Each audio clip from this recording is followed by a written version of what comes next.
Bien, entonces, bueno, muy buenas noches para todos ustedes, aprendices de nuestro programa de animación digital, ficha 311-8336. Eh, Les habla el instructor Edwin Zavala, ¿sí? Bienvenidos a esta sesión del 21 de julio del año 2026, en la que se pretende seguir, digamos, dándole continuidad a nuestra temática de derechos fundamentales del trabajo. Recuerden que esta pues es nuestra temática que hemos venido trabajando las últimas semanas, y pues a partir de ella hemos orientado pues unos conceptos generales sobre el trabajo, su función en la vida, su función, digamos, en la sociedad, en la vida de las personas. Y pues digamos que las últimas temáticas de las que veníamos hablando estaban basadas sobre la temática de ciudadanía laboral. Allí abordamos conceptos como lo que es la huelga, el derecho a la sindicalización y pues ustedes desarrollaron sus respectivas evidencias. Para esta sesión, la intención es poder revisar nuestra tercer temática, mecanismos de materialización de los derechos fundamentales, que fue, digamos, con la parte que yo cerré la sesión anterior. Y aquí, pues lo que queremos, digamos, orientar con ustedes es la actividad número 3 establecida en la guía, que se llama establecer la importancia de los derechos de los pueblos, de la solidaridad y la paz, de acuerdo con los indicadores de desarrollo humano. Aquí, en esta actividad de aprendizaje, el resultado de aprendizaje es reconocer el trabajo como un factor de movilidad social y transformación vital con referencia a la fenomenología y a los derechos fundamentales del trabajo. ¿Listo? Entonces, bueno, chicos, en ese orden de ideas, el objetivo de esta sesión es fortalecer el conocimiento de ustedes, los aprendices, sobre los sistemas nacionales e internacionales de protección de los derechos humanos del trabajo. ¿Sí? Esto identificando sus principales normas, sus mecanismos de protección y procedimientos para ejercer los derechos laborales individuales y colectivos. ¿Listo? Entonces ese es el objetivo de esta sesión, y para ello pues vamos a revisar los mecanismos de materialización, pero asimismo revisaremos los sistemas de protección de derechos humanos del trabajo, que ya los veremos, digamos, durante la sesión. Cuáles son sus principales normas, los instrumentos y las formas de poner en acción dichos sistemas. ¿Listo? Entonces, en ese orden de ideas vamos a darle continuidad aquí a nuestro material de formación. Em, y bueno, como les decía, esta tercer parte nos van a hablar sobre los mecanismos de materialización de los derechos humanos. Eh, Son mecanismos creados por la Constitución Política de Colombia, y lo que buscan es garantizar los derechos de los ciudadanos. Bueno, pero antes de pronto entrar en detalle sobre los mecanismos de materialización, que ya los vamos a ver, me gustaría hacer una breve introducción sobre lo que son los derechos, lo que son los sistemas de protección de los derechos del trabajo. ¿Listo?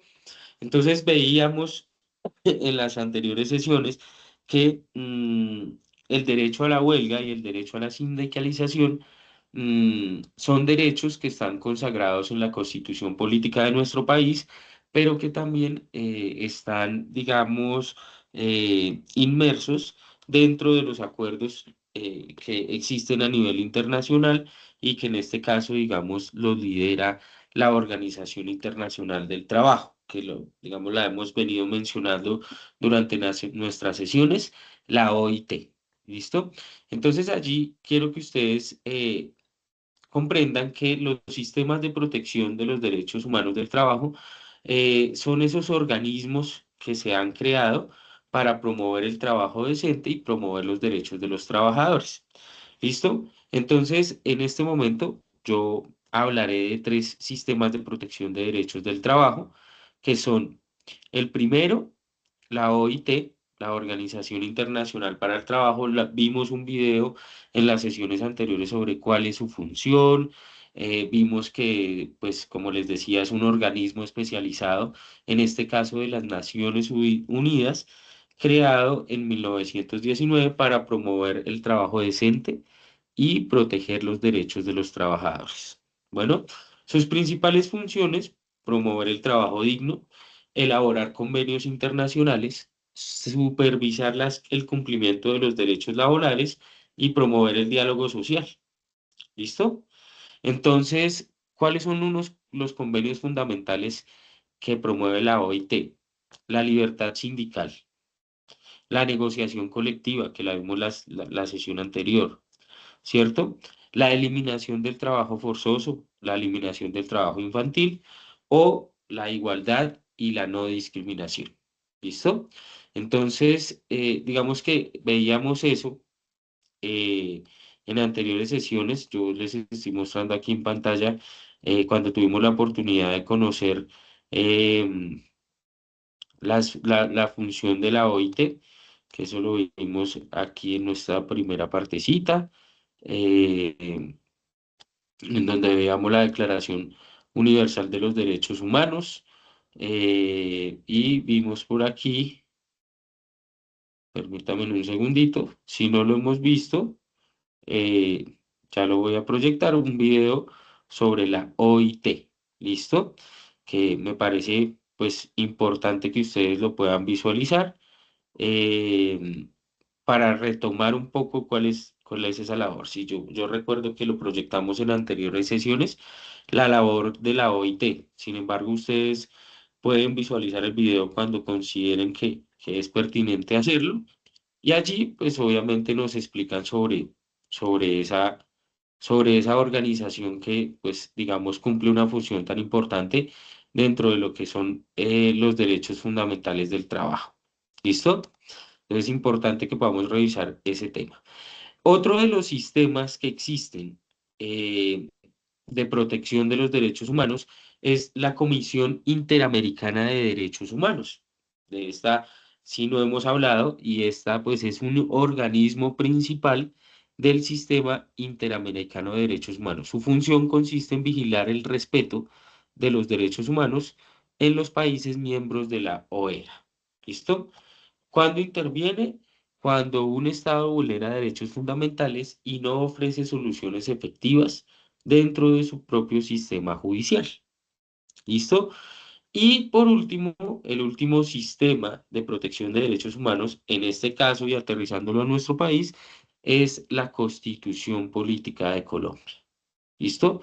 ¿Por qué les explico primero cuáles son los sistemas de protección de los derechos humanos, de los derechos fundamentales del trabajo? Porque a partir de estos sistemas, y particularmente a partir del último que les acabo de mencionar, que es la Constitución Política de Colombia, pues esta es la principal norma jurídica en Colombia. Y esta protege derechos como el trabajo, la igualdad, la dignidad humana, la asociación sindical, la negociación colectiva y la huelga, ¿cierto? Digamos que estos son derechos amparados por la Constitución Política. Hay unos artículos que ustedes podrían revisar dentro de la Constitución Política para darse en cuenta de manera digamos, cercana, y es, por ejemplo, el artículo 25. En el artículo 25 de la Constitución Política ustedes van a poder encontrar todo lo que se establece sobre el derecho al trabajo. En el artículo 39, la libertad sindical. En el artículo 53, los principios mínimos del trabajo. En el 55 se habla sobre la negociación colectiva, en el artículo 56 sobre el derecho a la huelga, y en el artículo 86 de la Constitución Política van a hablar sobre la acción de tutela. ¿Listo? Entonces, que son dos mecanismos de los que vamos a hablar aquí, que sí los trae el material de formación, como como esas herramientas, ¿sí? Eh, que ya pues obviamente se pueden implementar para proteger esos derechos. ¿Listo? Esos mecanismos son, el primero, como ustedes ven acá, la acción de tutela. Entonces, para esto les voy a proyectar un videito que hay acá sobre la acción de tutela. Permítanme un segundito. Listo. La acción de tutela eh, y el derecho de petición. Entonces, vamos a ver este videito que nos habla sobre los dos mecanismos de materialización, sobre dos herramientas puntuales que nos sirven al momento de, pues, velar para que no se vulneren los derechos, en este caso, del trabajo. Entonces, vamos a ver este video. Vamos,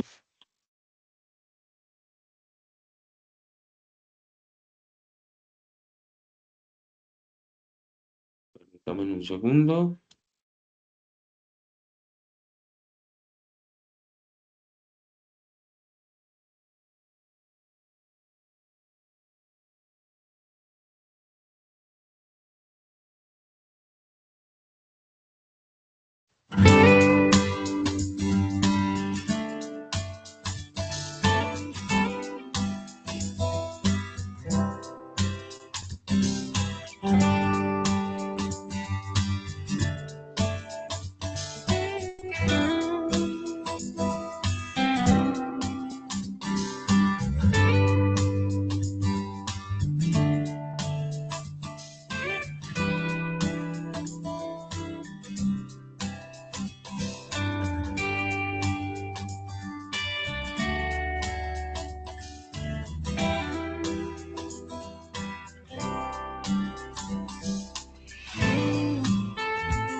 Bien, entonces, bueno, digamos que allí el video nos traía, este es un video que nos trae la plataforma, nos traía alguna información pues, relacionada con lo que es la acción de tutela y el derecho de petición.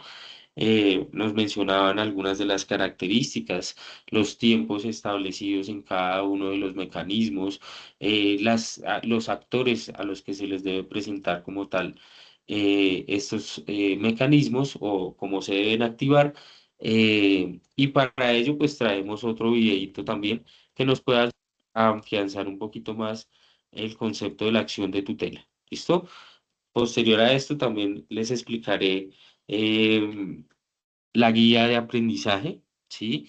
Que tendremos pues para desarrollar como tal la evidencia, ¿listo? La evidencia que pues está diseñada o las evidencias en las que ustedes deben participar, digamos, respondiendo a la temática que se está orientando en este momento durante la sesión. Entonces vamos a ver este documento, este videíto sobre la acción de tutela. ¿Listo? Entonces vamos a ver acá el video. La tutela es un mecanismo para la protección inmediata de derechos fundamentales que nació con la Constitución de 1991. Se puede acudir a la tutela cuando no existen otros medios de defensa judicial y ante la necesidad de evitar un perjuicio irremediable.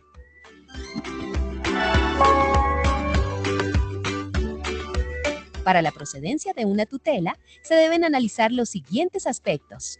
1. Si la persona que demanda la protección de sus derechos es efectivamente a quien se le estarían vulnerando los mismos.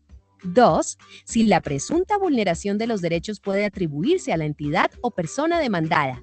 No se desesperen, solo nos faltan 2 más. 3. Si la tutela se presentó en un término prudente y razonable después de ocurridos los hechos que vulneraron, supuestamente, los derechos del o los afectados. 4. Si el presunto afectado no dispone de otro medio de defensa judicial o existiendo este, carece de eficacia para proteger sus derechos y se utiliza la tutela para evitar un perjuicio irremediable. Recuerden que cualquier persona puede presentar la tutela de manera directa o mediante su abogado. También lo puede hacer un tercero cuando al afectado le es imposible hacerlo por sí mismo. Si quieren más información sobre la acción de tutela, pueden buscar la sentencia T-230 de 2022 en la página web de la Corte Constitucional. No olviden consultar nuestro buscador de relatoría. Nos vemos pronto para seguir construyendo Pedagogía Constitucional.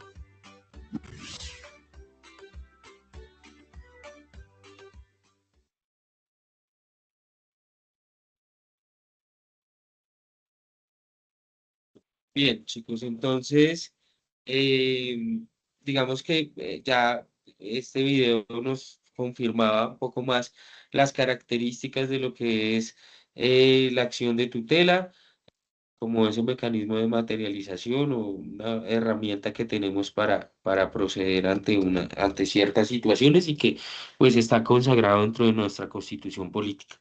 Este recurso consagrado en el artículo 86, como yo les decía, ha sido ampliamente valorado por la accesibilidad, informalidad y eficacia, especialmente en contextos donde otros medios judiciales resultan insuficientes o ineficaces. ¿Listo? ¿Cuándo procede la acción de tutela? Ustedes veían acá y lo veíamos en los dos videos. Cuando se ven vulnerados o amenazados derechos constitucionales fundamentales, cuando faltan otros medios de protección, ¿sí? Esta procede cuando no existen otros mecanismos disponibles para proteger el derecho en cuestión, cuando hay acción u omisión de particulares, ¿sí? La acción de tutela puede ser invocada cuando hay vulneración de derechos que se deriva de una acción u omisión de un particular. Siempre esté prestando un servicio público o cumpliendo funciones públicas. ¿Listo? Y en una situación de indefensión, ¿sí? Procede cuando el solicitante se encuentra en una situación de indefensión o subordinación respecto de la persona con quien interpone la acción de tutela. ¿Listo? Aquí ustedes en el material de formación van a poder, digamos, eh, profundizar mucho más en la temática. ¿Listo? ¿Qué derechos protege la acción de tutela? Entonces, pues, derechos fundamentales, ¿sí? Como el derecho a la vida, la integridad personal, la igualdad, el reconocimiento a una personalidad jurídica, las libertades de conciencia, la religión, la expresión, bueno, todos estos. También se incluye el derecho de petición y el derecho de asociación y los derechos de los niños. ¿Listo? Entonces, todos estos derechos son amparados por o se protegen con la acción de tutela. ¿Cuál es el término que el juez tiene para resolver la solicitud de tutela? En ningún caso podrá transcurrir un plazo superior a 10 días. ¿Listo? Pilas. En ningún caso se podrá superar 10 días entre la presencia de la solicitud y la emisión de la resolución. ¿Listo? Em, ¿Cómo se debe presentar la acción de tutela? Bueno, acá ustedes van a poder ver las características que se puede ser presentada de forma verbal en los siguientes casos, cuando el solicitante no sabe escribir, cuando puede ser un menor de edad o cuando requiera protección urgente. ¿Listo? Entonces también se puede presentar de manera verbal. ¿Listo? Eh, ¿A quién se presentan las acciones de tutela? Entonces, aquí es, en principio, ante cualquier juez que tenga jurisdicción en el lugar donde ocurrieron los hechos o donde se vulneraron el derecho. ¿Listo? Entonces, las acciones de tutela que se interpongan contra cualquier organismo o entidad del sector descentralizado eh, de servicios del orden nacional, así como con autoridades públicas de orden departamental, serán asignadas para su conocimiento en primera instancia a los jueces del circuito o aquellas que tengan categoría de tales. Entonces, realmente a quién se presentan las acciones de tutela, a los jueces. ¿Listo? Entonces, no necesariamente una acción de tutela es un proceso o un mecanismo que tiene que estar siempre acompañado o asesorado por un abogado. Eso no es cierto. Cualquier ciudadano puede hacer uso de este mecanismo siempre y cuando, pues, teniendo claridad en las instancias a las que debe recurrir, los términos en los que lo debe hacer y los tiempos que tiene para hacerlo. ¿Listo? Entonces, digamos que aquí lo importante es que la persona sepa proceder ante ese, digamos, mecanismo que está, pues, para todos los colombianos. ¿Listo? Como lo dice acá, mire, cualquier persona que considere que sus derechos fundamentales están siendo vulnerados o amenazados, también puede ser interpuesta a través de un abogado judicial o por el defensor del pueblo o el personero. ¿Listo? Necesariamente requiere que pase esto. ¿Vale? Bueno, muchachos, permítanme acá un segundito, yo silencio el micrófono.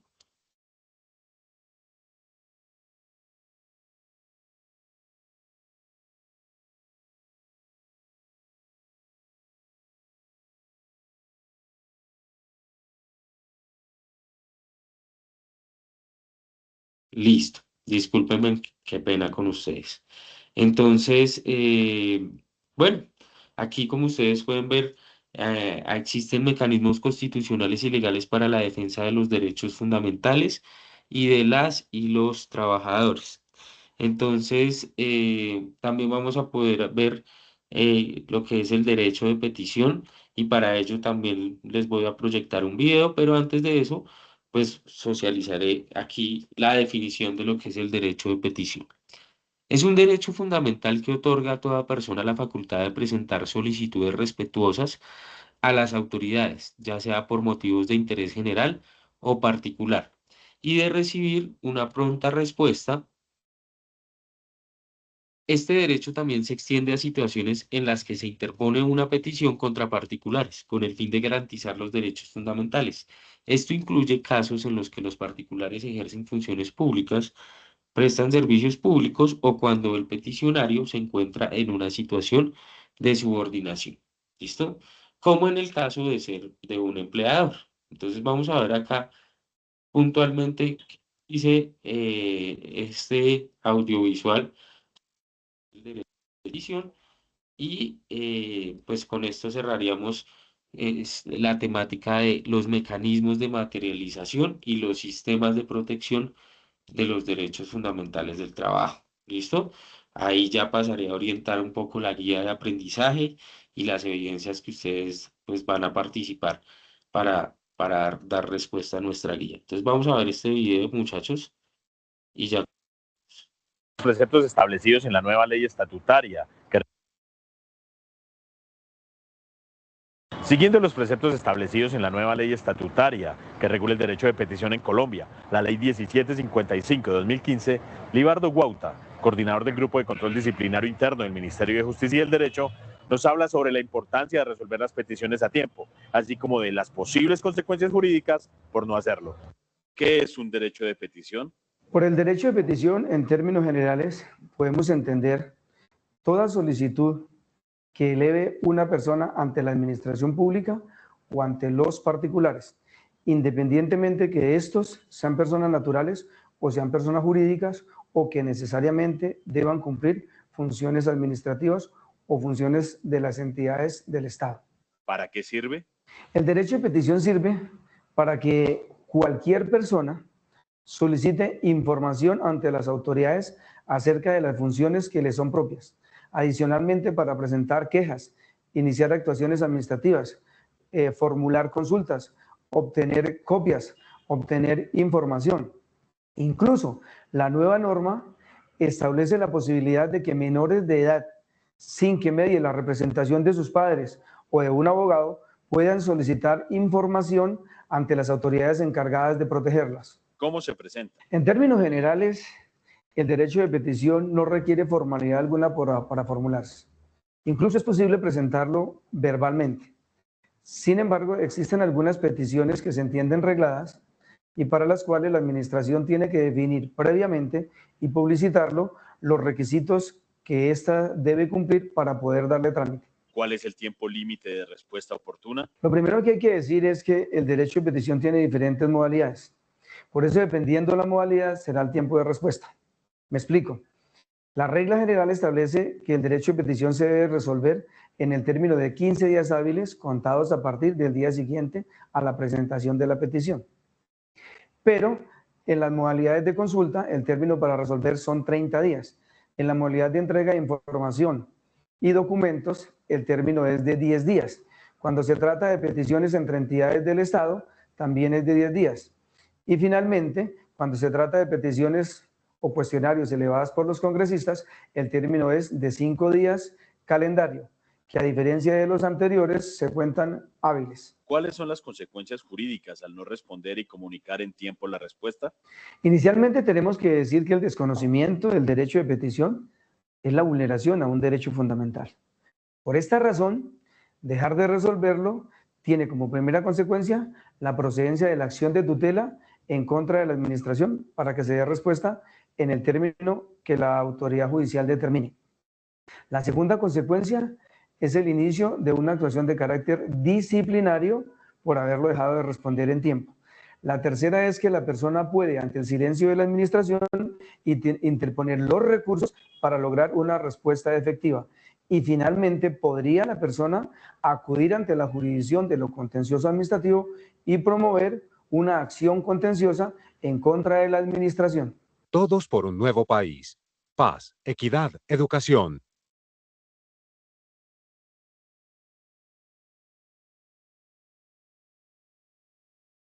Listo. Bien, entonces, en ese orden de ideas, muchachos, lo que voy a hacer es dirigirme a la guía de aprendizaje, ¿sí? Recuerden que nos encontramos en la guía de aprendizaje número 10 y en este caso, pues lo que estamos viendo aquí en pantalla obedece a la actividad de aprendizaje número 3 sobre derechos fundamentales del trabajo, establecer la importancia de los derechos de los pueblos, de la solidaridad y la paz, de acuerdo con los indicadores de desarrollo humano. Esa es la actividad de aprendizaje que estamos orientando el día de hoy.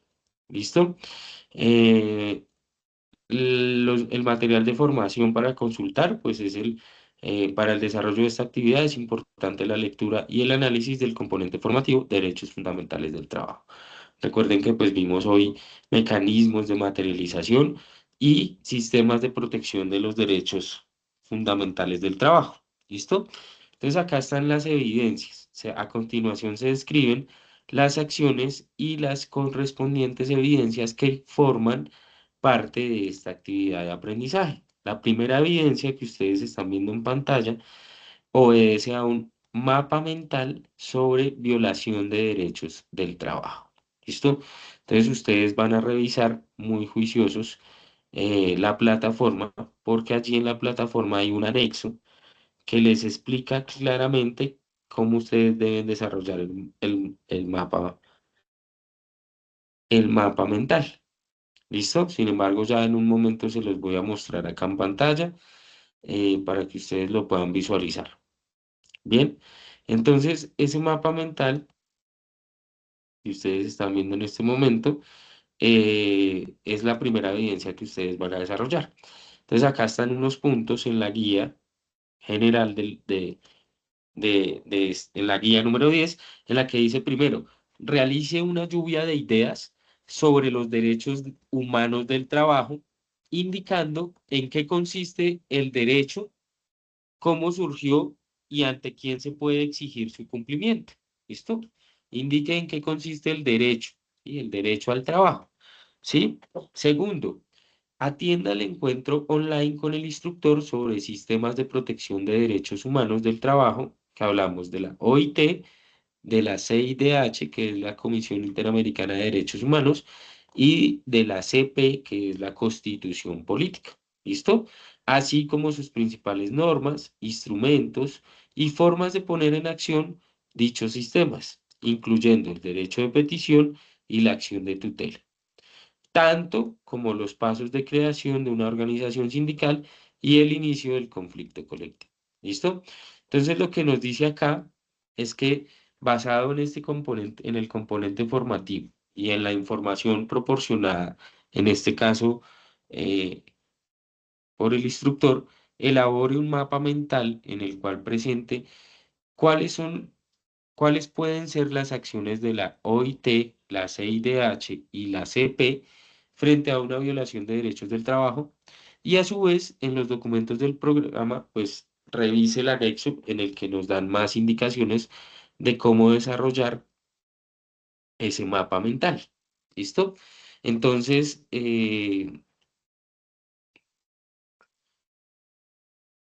vamos a ver aquí, permítanme un segundo, yo ingreso a la plataforma para que ustedes puedan ver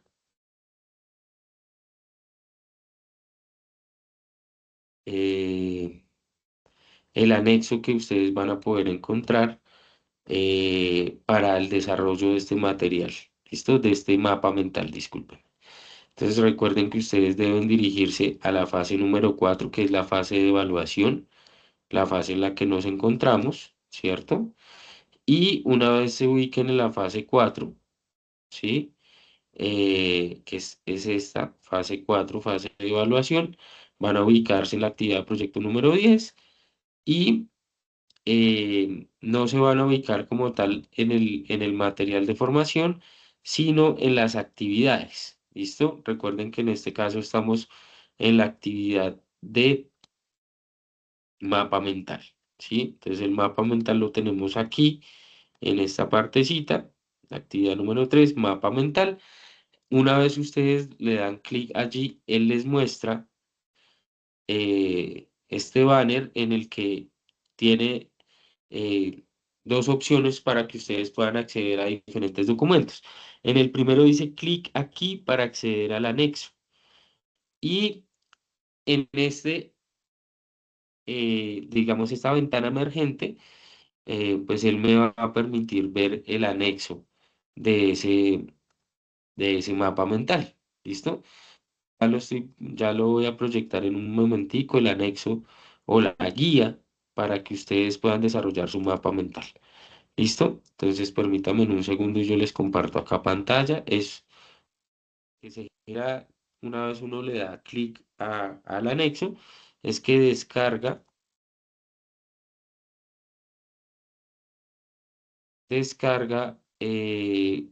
un documento en Word. ¿Listo? El cual ustedes están viendo en este momento en pantalla. Y entonces aquí lo que dice es estrategia de aprendizaje, mapa mental, guía del aprendiz. ¿Listo?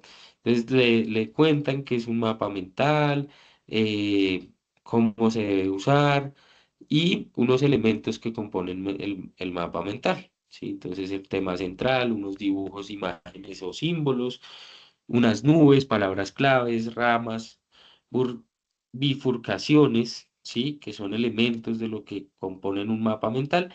Y en la parte inferior ustedes van a poder ver los pasos para elaborar el mapa mental.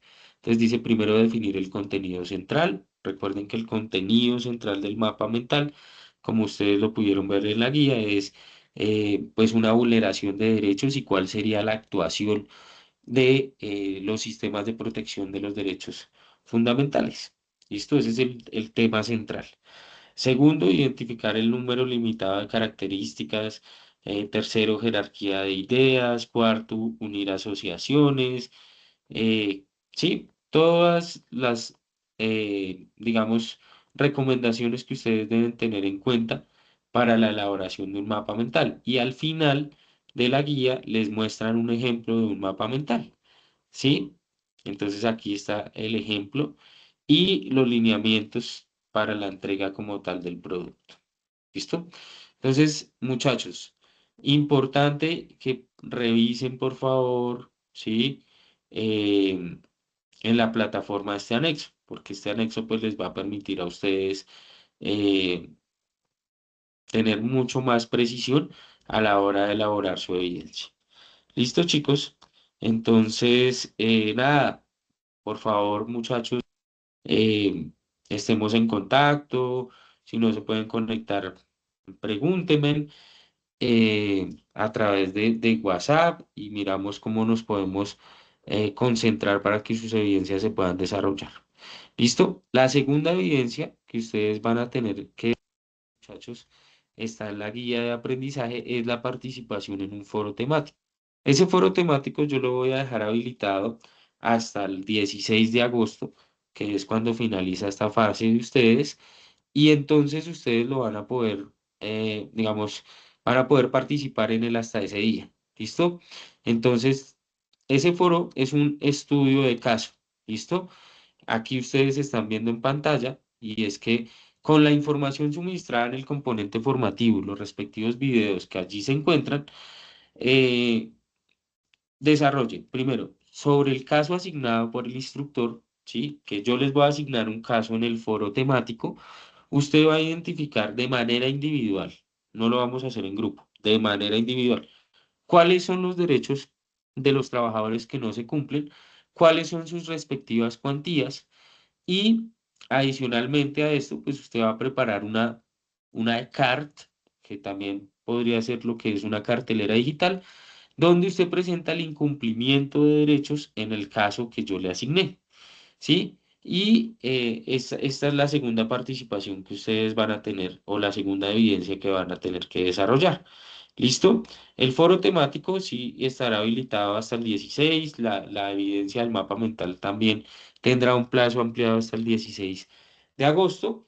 Y nada, muchachos, pues la idea es que nos podamos encontrar, ¿sí?